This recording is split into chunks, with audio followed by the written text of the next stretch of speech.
Welcome to the Bill Walton Show, featuring conversations with leaders, entrepreneurs, artists, and thinkers.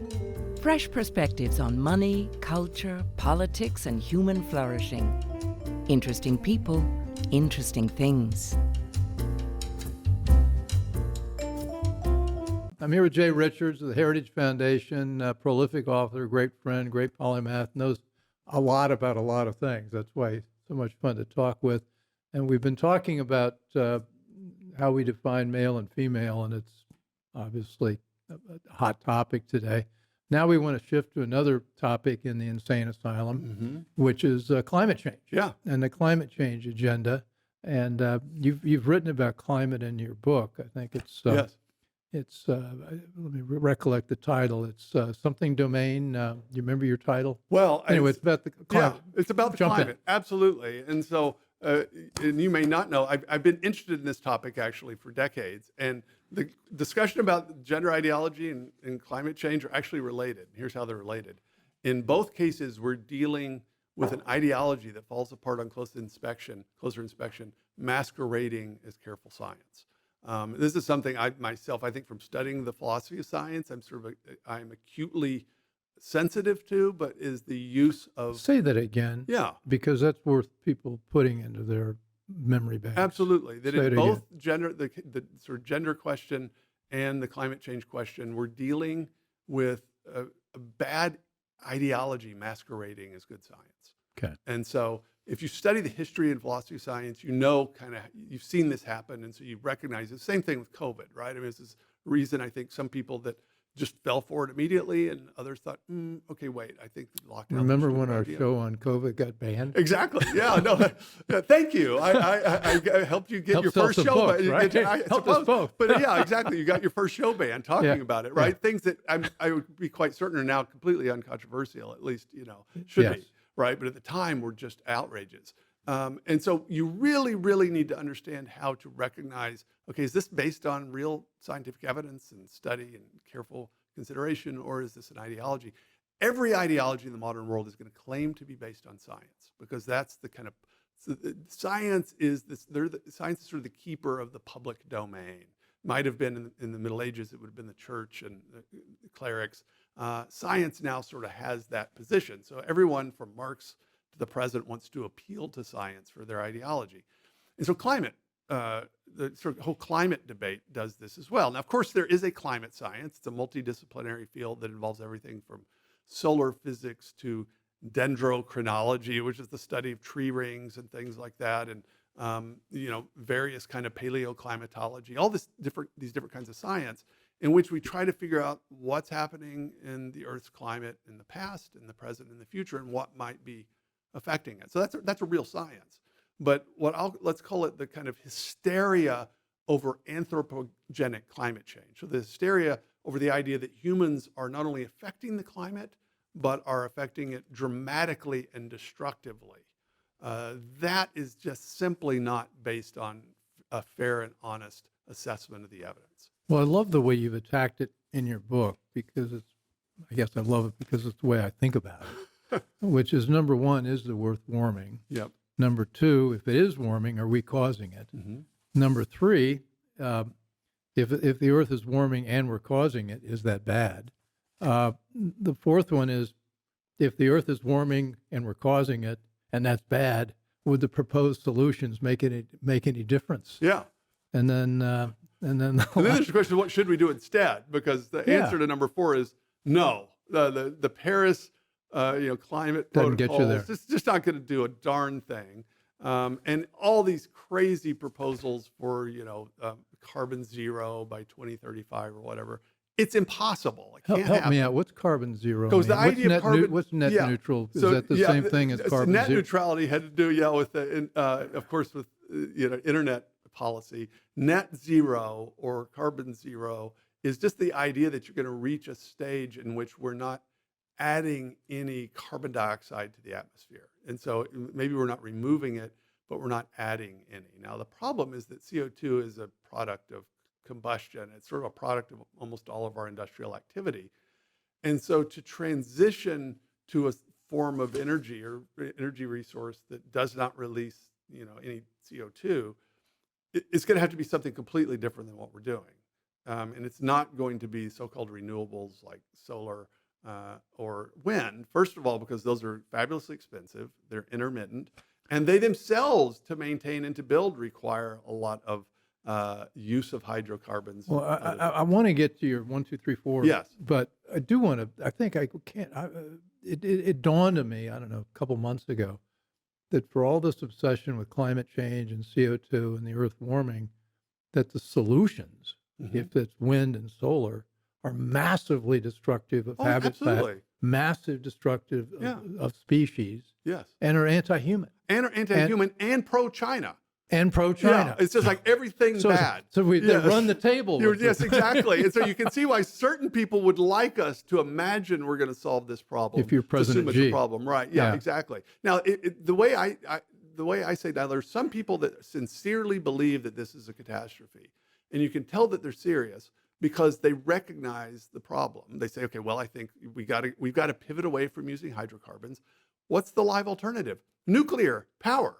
Right? But most of the people advocating this will not talk about nuclear power, which proves that they're not serious. Because it's part of the degrowth agenda. Absolutely. A lot of this. World Economic Forum's right out there. Absolutely. It's degrowth. And some of the folks, I quote some of them in the book, are quite explicit about this. I mean, they imagine that sort of pristine nature untouched by humans, that's the ideal. And anything that human beings do to change or transform the environment, that's bad. Well, I love the way you tie it into the Bible. Yeah. Which is something that is often done, and it's flat wrong. Who's it? Lynn White. Lynn White. It's a famous article. Yeah. He wrote An Ecological Crisis based on the Bible, and he said, we're virtuous because we reject the Christian axiom that nature has no reason for existence except to serve men. That's right. This is in every environmental ethics textbook you can find, this article. So the claim was that the biblical idea is that the only purpose for nature is to serve human beings. The problem is that's not what the Bible says at all. Human beings are sort of in Genesis crowning achievement of the creation, but God in Job, he calls Job and Job's accusers before him and says, where were you when I, created the Pleiades and Orion? Look at Behemoth and Leviathan. In other words, God has all sorts of reasons for creating the world that don't have anything to do with us. In Genesis, but he creates humans on day 6 as an encore to day 6, but all the other days when he creates, he also declares them good. So this idea that it's the sort of Christian idea that the creation only exists to serve human beings, first of all, it's not a Christian idea. In fact, the Christian idea is quite different. And I think that's important. One, to sort of vindicate Scripture, but also because any Christian or Jew that's actually interested in caring for the environment, you've got all the intellectual resources that you need. You don't need radical environmental ideology to care for the natural world. That's something that should be uncontroversial. The question is whether the claims of radical climate change are true.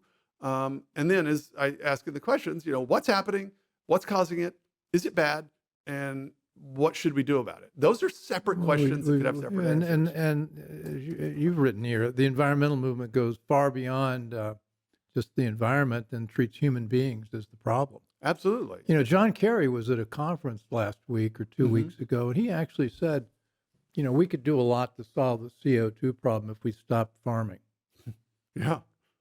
Yeah. If we just, if we stopped eating and we just stopped kill breeding. off, we got 7 billion people on the planet. We get rid of 4 or 5 billion. We're in good shape. Prune them down. Absolutely. I mean, years ago, I got a letter. We're making light of that, but that seems like that's actually what they think would be a good thing. Well, that certainly, I'm not going to accuse all environmentalists of thinking this. But I'm just John Kerry. We'll stick with John. Yeah, we'll stick with Kerry. But the reality is, if you get into the environmental and creation care space, it doesn't take you long to find someone that's deeply misanthropic and to realize that a lot of what they think is not based on a careful look at the evidence. It's just based on this kind of moral intuition that humans are the problem.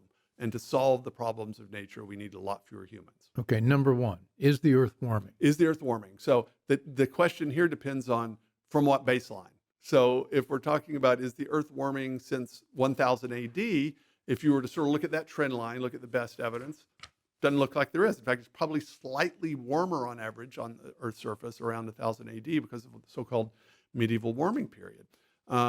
If you, however, say started at 1850, sort of the beginning of the real uptick in the Industrial Revolution, which is their usual usually point. start at 1850 or Industrial 1870. Revolution. So start at the Industrial Back Revolution. when we started making things productive and we made people live longer, live healthier. Right. Allowed billions of people to out of survive. poverty. I mean, exactly. little things like that. Yeah, little trivial kind of improvements here and there. Yeah. But let's just say we're going to put a pin in, right, our sort of graph and say, let's 1850 and look at the best evidence from 1850 to the present. I think, we are warmer now than we were then, of roughly 2 degrees Fahrenheit. So, okay, if that's what we're talking about, that's very narrow. Since from 1850 to the present, Earth's a little bit warmer.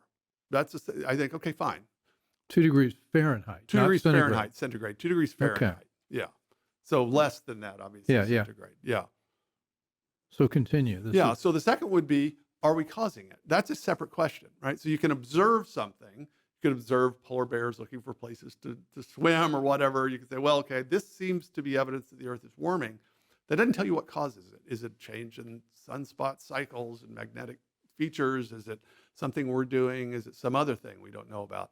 Now, the assumption of the sort of climate panickers is that human beings are the primary cause of this. And this isn't without foundation, because we know that certain types of gases, such as methane, water vapor, and carbon dioxide, are greenhouse gases, which just basically means that they can absorb more infrared radiation. So you get sunlight comes in, hits the Earth's surface, some of it bounces off the Earth, back out past into space, some of it gets absorbed in the atmosphere. It's what's responsible for keeping our Earth's surface much warmer than it would be otherwise. So that's the greenhouse effect. So the idea is that, okay, we know that humans have been adding carbon dioxide to the atmosphere since, again, let's just pick 1850. And CO2 is a greenhouse gas. So at least hypothetically, it could be that our introduction of additional CO2 into the atmosphere has caused this additional warming. Now, it's actually much, much harder to nail that down. That kind of makes sense at a theoretical level. But it's actually not easy to prove that. And we know there are other potential sources of warming. Is this correlation or is this causation? At this point, it's just, so correlation would just be, we see warming, and we we're see an adding increase in CO2. Right, that'd be correlation. But then you have a kind of theoretical account of how this could have been, right? Well, you know Jerry Corsi. Yeah, Jerry Corsi's absolutely. been on, and he's written another trip. I get all the best writers on Yes. this show.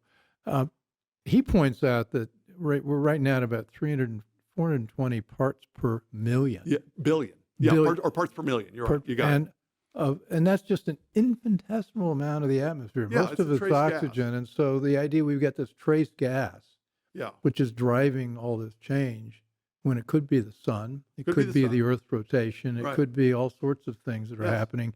And yet, if you examine the deeper agenda, which is an anti-human agenda, and I'm going to go out on a limb here, that's the only thing we can really control, carbon dioxide. Of course. And we can do that by shutting down the Western, or actually now the whole global world. industrial economy. That's right. Shut down what we're doing and prevent the poor countries that still need to do it from doing it themselves. That'd be the way to shut this down. Now, it could be a trace gas, but hormones are trace chemicals in our body, and they can have major effects. And so the theoretical assumption is not just that the CO2 is causing the warming, because we know just from physics that the amount of warming that you can get from the CO2 is actually pretty minimal. And you have to keep doubling the concentration in order to increase the warming by 1 degree. Well, we've only gone up 50% in 170 years. Yeah, so you'd have to go from, let's say you go from 3 to 6, and let's say that raises the temperature 1 degree. You have to go and you have to double it again to get 1 more degree. And so very quickly it becomes almost impossible to increase the warming in that way. But the theoretical assumption is that there are all these feedback mechanisms that are triggered. And so a positive feedback is a feedback that amplifies the effects of the warming, and a negative feedback would be one that sort of mitigates the effects. Most of the models that's where we get these predictions of catastrophic global warming. We can't observe the future. They're based upon these theoretical models that predict what's supposed to happen. Weren't these the same theoretical models that Al Gore used in Inconvenient Absolutely. Truth, and they proved to be flat? Well, astonishingly every one of these, wrong. this is the key thing, is that the models think predict, about that. Al Gore and John Kerry as presidential candidates. Yes. I know, but and they may be doing more damage now. Who knows? Behind the scenes. Should have let him be president. But the models predict way more warming than we actually observe. So Right. the warming we observe is about what you would expect just from the CO2 increase itself. So the takeaway from this, if you're listening or watching, is to be very suspicious about CO2 as an important metric. Or as a major driver of catastrophic climate change. Now, do you have another culprit for driving is there anything else humans could be doing? I don't think any of this is catastrophic. I actually Okay. think it's possible that the warming is the result of the CO2, but we really just don't know at the moment. But if there's more CO2, it's better for growing plants. Well, yeah. If there's a rise in temperature, it makes more land arable. Mm-hmm. It means something like Siberia could become agricultural. Yeah, absolutely. It would increase. So that's the third question. Is it bad? Okay, let's go to number 3. Yeah, is it pivoted bad? there. And because the assumption is that if the Earth's warming and we're causing it, that it's bad. We would only know it was bad if we knew what the optimum temperature was, right? So that we say, okay, well, this is the optimum temperature for all the things that we want on balance. And then if we were moving away from it, that would be bad. If we were moving toward it, that would be good. The problem is we don't know what the optimum temperature is. I mean, I would assume for human well-being, it's somewhere between 0 and 100 degrees centigrade, right? But even the UN and the IPCC, they estimate, so this is the kind of official UN estimate, that moderate warming in the near term is probably net positive. In other words, it has more benefits than costs. It's going to be only the warming toward the end of this century that they project will be somewhat bad, though even in that case, it's actually End of really this modest. century, that End would of be this century, the 70s. warming would get severe enough that it would have more costs than benefits. That's the way to think about it. It's not a catastrophe, even in the UN estimate. People don't know that. But that's their argument based upon the projected Well, let's get into models. who's making this argument. IPCC is a piece of the United Nations. Intergovernmental Panel on Climate Change, which Right. is It's in the Geneva, entity created by the Switzerland. UN, not to figure out whether we're causing climate change, but to figure out how bad our effect on the climate is. So it presupposes the account, and then their mandate is just to find out whether it's how bad or good it is. And so it's already kind of been set up with the theoretical assumptions in place. But even having said that, if you look at the official reports, they're actually much more modest in the things that they describe than you're going to get if you're just sort of following the headlines. Interesting thing about their reports is their numbers seem pretty modest, and Yeah. I've been forced to read about Oh, this. yeah. The words are dire. Yes. The words are dark. And if you read the summary for policymakers, which is usually written by an English major that doesn't even know the science, right? And so it's the summary. Nobody's really reading the reports. It's always hyped up, and very often, in fact, Steve Koonin, in his terrific book Unsettled, points this out. There's often a chasm between the report itself and the summary. Steve Koonin is He was actually in the Obama administration. He's a physicist. He's written a book called Unsettled that just a careful, intellectually honest analysis of what the evidence says. And people don't often realize that, but even if you just go with the official UN testimony, we're not talking catastrophe. We would be talking about, okay, something we might want to try to do something about or something like that. Now, I think even that's too much. I think the reality is, I mean, I'll give my own view. Yeah, there's been some moderate warming. I think it's probably likely that we're a contributor to it. It seems plausible to me. I don't think it's bad. I think it's probably on balance good. And the range of variation is well within natural variation. That's the key thing. People think that if you tell them, okay, well, but climate changes all the time, they'll say, yeah, but we're causing anomalous climate change. It's heating up much more quickly now than it has in the past. It's not true. Anybody that can look at historic climate data from the ice cores in Antarctica or in Greenland knows we've had massive variations, obviously, in the climate of the Earth on its surface, and we've had massive variations in the concentration of CO2 in the atmosphere. And so if the climate were highly sensitive to variations in CO2, we would see that in the records of the Is there past any Earth actual climates. evidence of damage from climate change? I mean, I know everything gets attributed to Right. climate change. If there's a tornado, climate change. If there's, if There's a drought. there's a drought, it's climate change. If the Yankees lose the pennant, it's climate change. I Yes. mean, it's sort of All these things. everything's attributed to climate change. Everything bad. Can Yeah. do we have like a set of examples you can actually No. say climate change has caused this bad outcome? None whatsoever. And in fact, the theoretical predictions is that climate change, so we sort of lead to warming, the warming leads to change, And then those lead to bad things like more intense hurricanes, more frequent hurricanes and monsoons, more droughts, all these kinds of things. Those are theoretical predictions of what would happen. But none of that is observed. There's been no trend whatsoever over the last century, for instance, in terms of the number of hurricanes or the intensity of hurricanes. Again, Coonan treats all this very well. This is widely known to the people that sort of study this stuff, that all these predicted trends aren't now happening. And so when the media tells you, oh, this is the result of climate change, first of all, they're playing a shell game because any individual instance of weather can't be used as proof of overall climate. Climate is about the sort of average of weather over a long period of time. So any individual storm can't be attributed. Well, and actually, the number of violent storms have been reduced. That's the funny thing. If anything, it's probably slightly better. There are fewer hurricanes. That's right. Fewer tornadoes. Yeah, that's the sort of funny thing about it is that not only is there no trend, the trend seems to be slightly in the other direction. So number 4, it's warming. We're causing it. That's bad. Solutions. The solutions are stunning. I mean, Yes. really, and this is where I began to think this has got to be cynical. Absolutely. Because and the other thing I just am mystified about it, there are a lot of smart guys I've worked with on Wall Street and other places, 190 IQs, and they're still talking about things as if climate change were an existential problem. yeah. Bob Rubin, Yeah. who He's a smart guy. is a pretty smart guy, he's talking about existential risk, which brings me in to the question, you've been studying this longer. Do they really believe it? Or is cynical? Because we also have something called the climate industrial complex. Yeah. Oh, absolutely. Absolutely. So, of course, I would say it's probably a mix. I think of it in terms of concentric circles. You have people that just get sucked in and don't know anything about it, and they're just believing the media. Then you have smart people that it's not their subject. Those would be most Republicans. They're light green. Yes, exactly. Okay. Like most Republicans, exactly. And then frankly, most Democrats, right? They care about the earth and they just trust the New York Times headlines or whatever.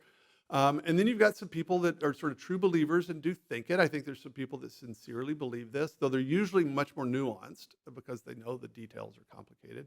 And then I think you have to have some cynical people. So anyone that really thinks this is an existential threat, that thinks the Paris agreement, which was voluntary and was basically a bunch of countries saying, okay, we're going to kind of slow our the amount of carbon dioxide we're putting in the atmosphere, but China and India, who are the biggies, aren't doing it. And even the countries that agreed to comply are not doing it. In fact, the United States, which did not agree to it, has done more because of our shift from coal to natural gas, which is actually, as the other side would measure these things, that's an improvement. So that's the sort of irony. That's the kind of reality. The idea that just slightly reducing this is going to make a difference when you've got China just putting massive numbers of coal plants online every week makes no sense. 2 per week. Yeah, just on and on and on. And they're not going to stop doing that. I wouldn't expect them to stop doing it. They've got a lot of development still to do. And so this idea that something like this, or maybe this plus 10 even, is going to get us to where they think we ought to go, it's just ridiculous. It's just basic arithmetic. And they've got to know this as well.